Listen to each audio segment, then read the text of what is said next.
Hello, everyone. Welcome to another installment of America's Underground Voice. James Larger, your host, and today we're going to talk about the Keystone Pipeline. Now, the Keystone Pipeline has not been talked about recently due to the election process and our war with radical Islam and things of that nature, which is definitely important. But today I want to shed some light on this Keystone Pipeline because I feel like the Keystone Pipeline is a big issue and another reason and another example of how incompetent the Obama administration has been over the past 8 years. Now, for those of you that don't know what the Keystone Pipeline is, the Keystone Pipeline, XL pipeline is a proposed 1,179-mile pipe that would run from the oil sands in Alberta, Canada to Steel City, Nebraska, where it could join an existing pipe.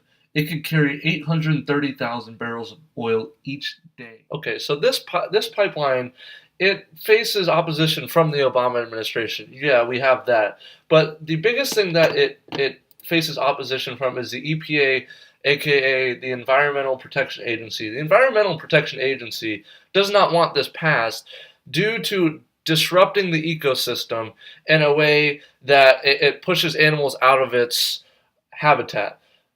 Here's a little background on the EPA. The EPA was founded in December 2nd, 1970 by Richard Nixon.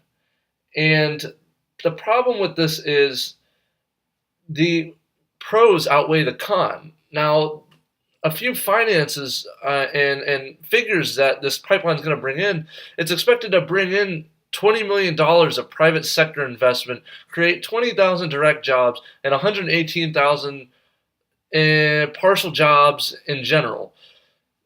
The EPA is complete garbage.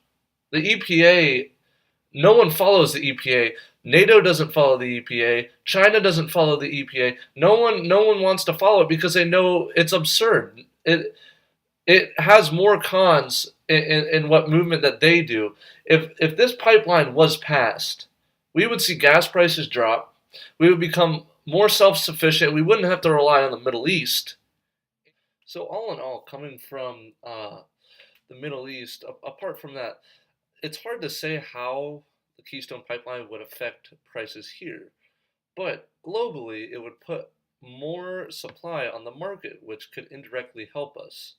And since there wouldn't be as much emphasis on the Middle East, gas prices would fall in other countries. And since we are connected to the world economically, it would help our economy also.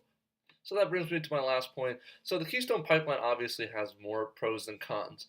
I still don't see how the Obama administration and EPA can veto it. Leave your opinions down below. I'd like to hear them. And thanks for watching.